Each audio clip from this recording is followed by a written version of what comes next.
Bismillahirrahmanirrahim. Al-Fatihah warahmatullahi Rasulillah wa ala alihi wa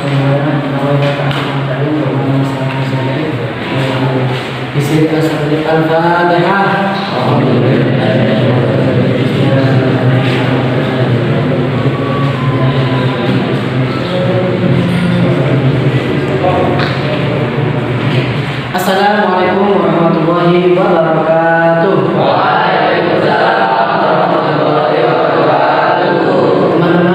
Santri-santri yang dimuliakan Allah Subhanahu wa taala, sebelum kita mulai materi kita pada pagi hari ini, mohon ketua kelas memimpin doa. Istidadan Allahumma inni a'udzu bika min ilmin la yanfa' wa qalbin la yakhsha wa la yurfa' wa illa yusma'. Allahumma inni a'udzu bika min ilmin la yanfa' wa qalbin la yakhsha wa la yurfa' wa illa yusma'. Allahumma inni a'udzu bika min ilmin la yanfa' wa qalbin la yakhsha wa la yurfa' wa illa yusma' bi rahmatika ya arhamar rahimin. Dan sebelum kita memulai darsunnah pagi hari ini, coba saya ingin absen yang tidak masuk atau yang izin siapa di sini, karena ada satu izin yang masuk Rabi Sandi alasnya sakit. Ali Baihaqi, Hanafi, Muhammad Baihaqi, Al-Basi. Sebagaimana materi kita pada pagi hari ini, yaitu membahas tentang memahami, coba dibuka halamannya, yaitu di PKS, memahami, berlaku jujur dan menepati janji. Halaman 42, halaman 12. Halaman 12. Teman-teman sekalian yang dimuliakan Allah Subhanahu wa taala, memahami perilaku jujur dan menepati janji. Jujur itu dalam bahasanya sidik. Sebagaimana kita kafir Allah mengatakan semua para rasul itu memiliki sifat wajib. Sebagaimana arsala anbiya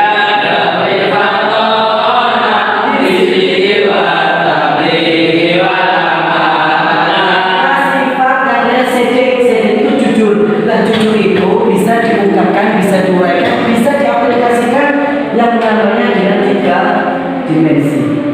Apa saja? Jujur dalam hati, bisikul jujur dalam apa lain? Dalam hati. Artinya apa? Benar-benar kita mengimani, meyakini Allah itu Subhanahu wa taala Tuhan kita. Itu namanya jujur di dalam hati. Namanya itu sidik al-qalbi, jujur di dalam hati. Artinya apa? Semua tentang kita, kata keras kita pada hari ini, di pagi acara ini, itu berarti kita apa lainnya ini itu kekuasaannya Allah. Kita diberi taufik pertolongan Allah sehingga bisa belajar pada pagi hari ini. Paham ya? Sidik jujur di dalam apa?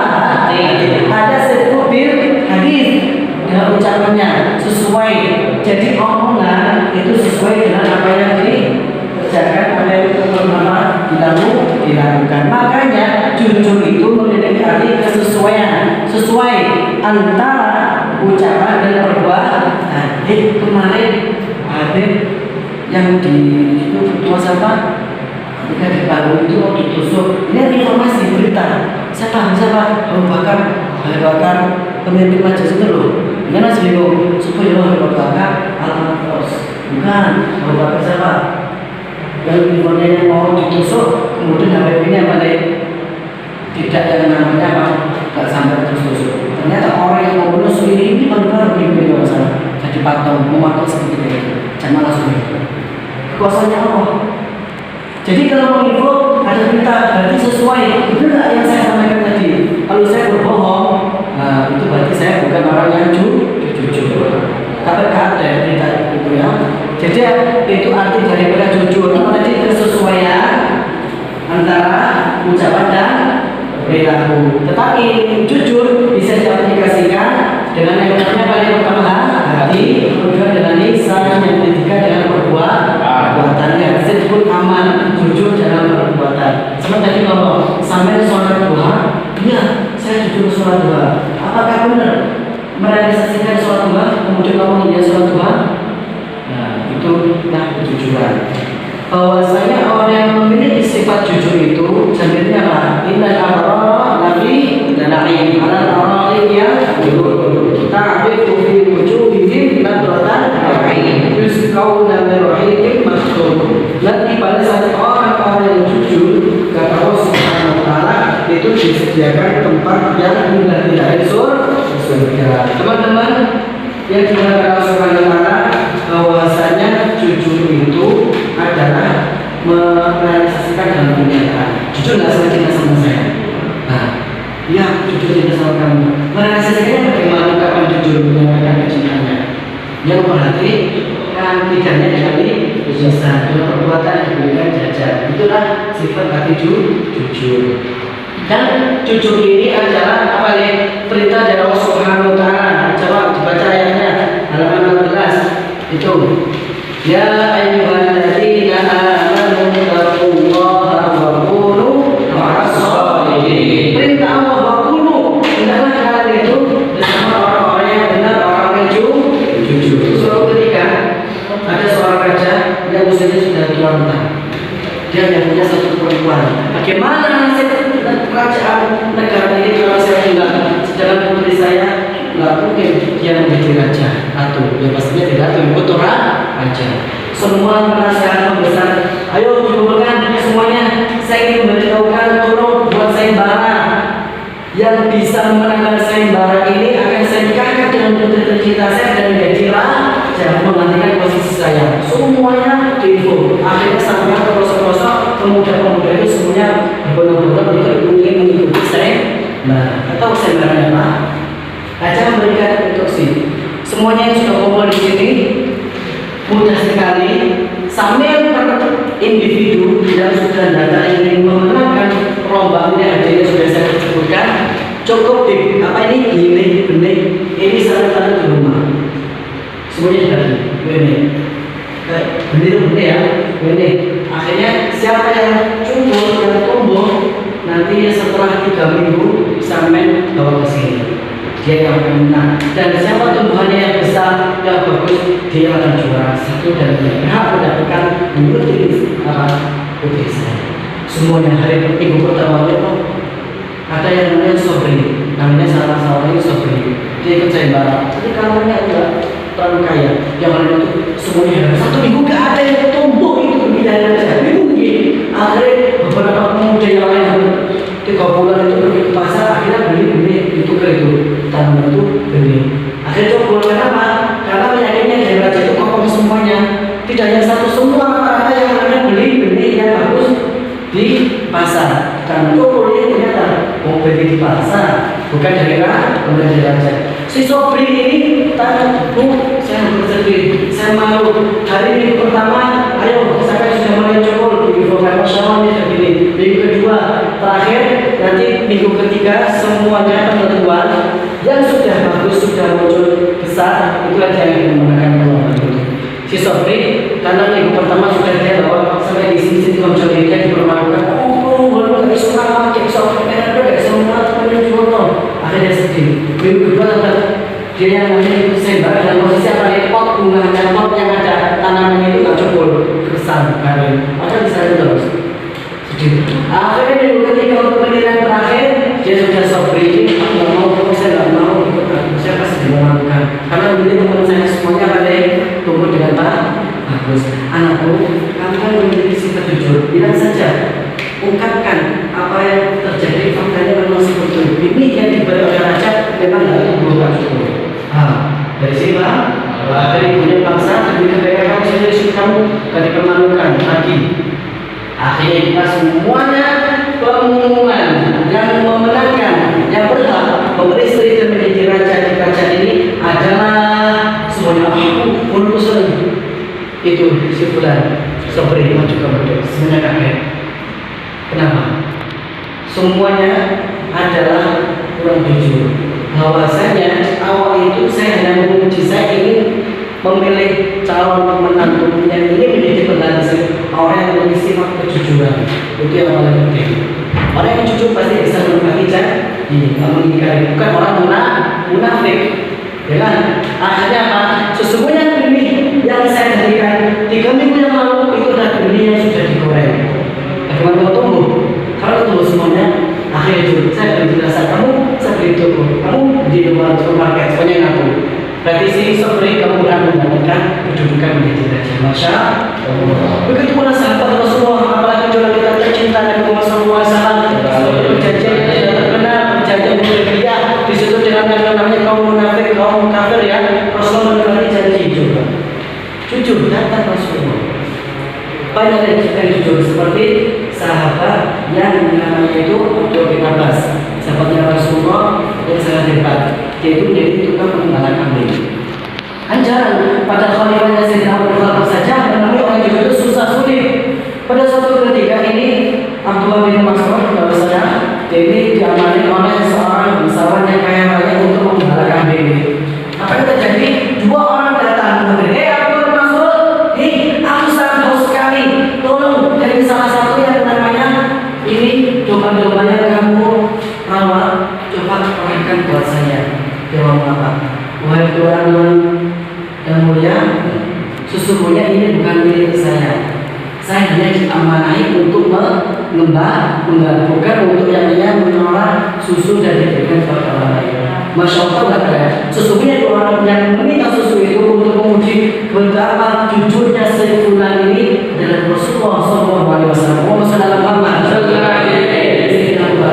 Akhirnya aku selalu dengan kejujuran kamu.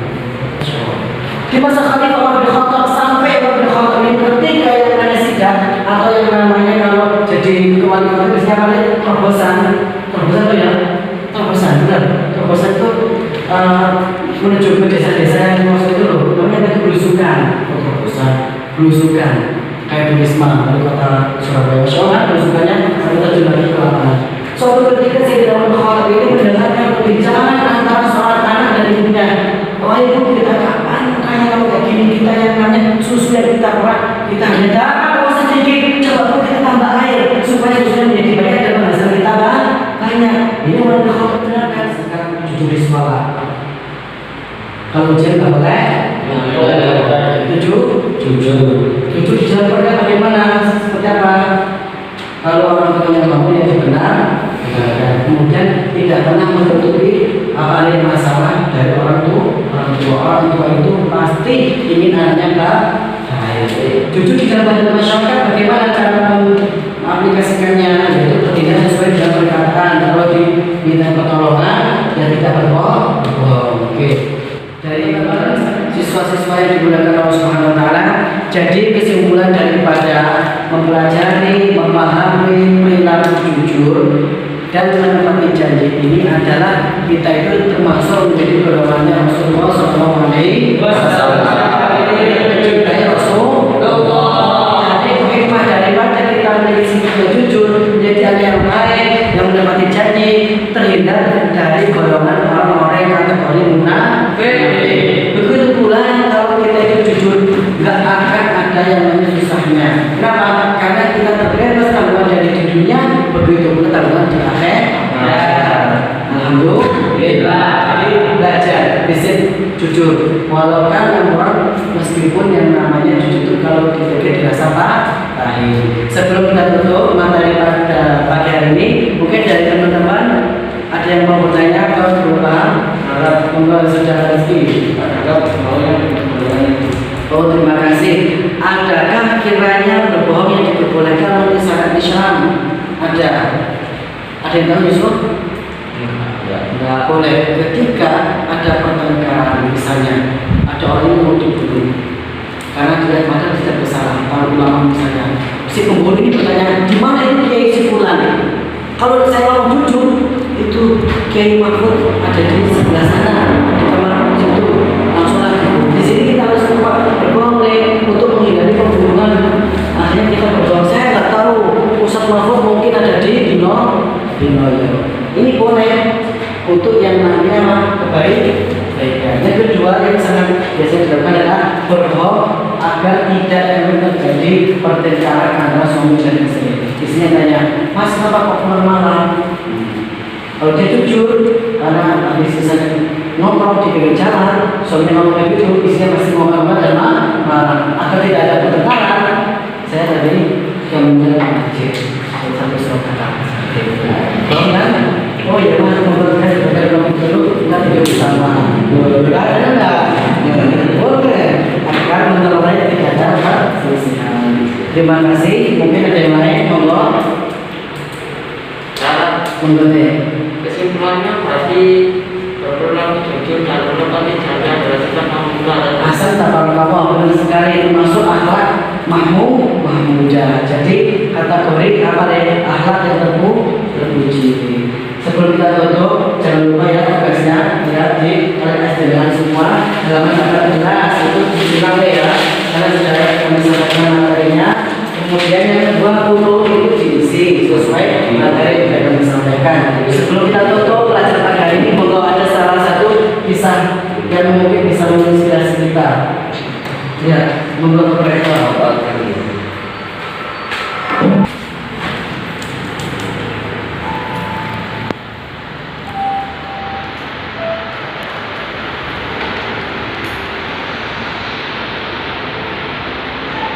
Bayangkan seandainya sampean posisinya seperti itu untuk bertahan hidup itu orang tua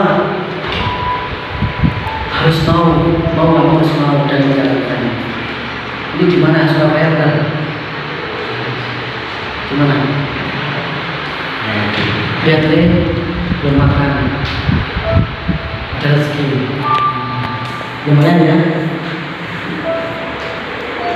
Baru di Korea.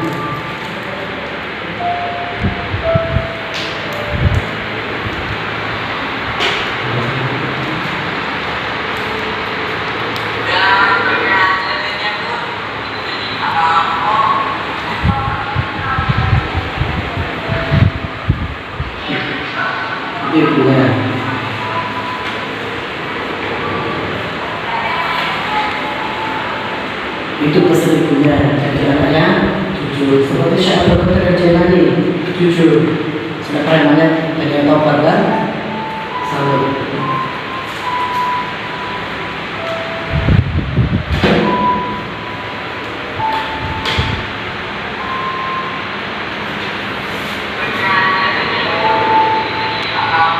Ini bisikan syaitan ya. Antara bisikan yang baik dari Allah Taala, bisikan syaitan dari mana yang menangkan? Jangan apa? Nah itu kan dari topik kontrol satu-satu.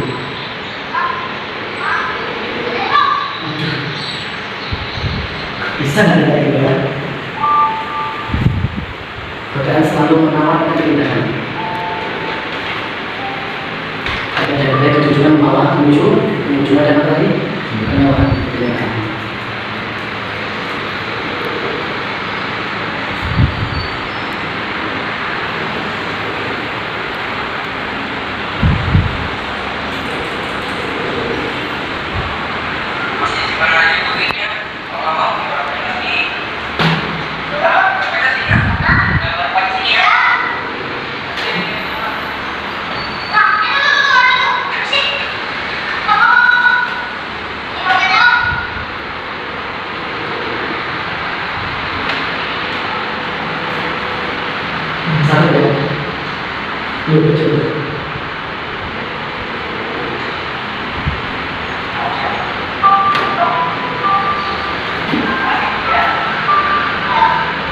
Tidak langsung dikasih uang, tapi ya apa yang kita berikan kepada anak ini.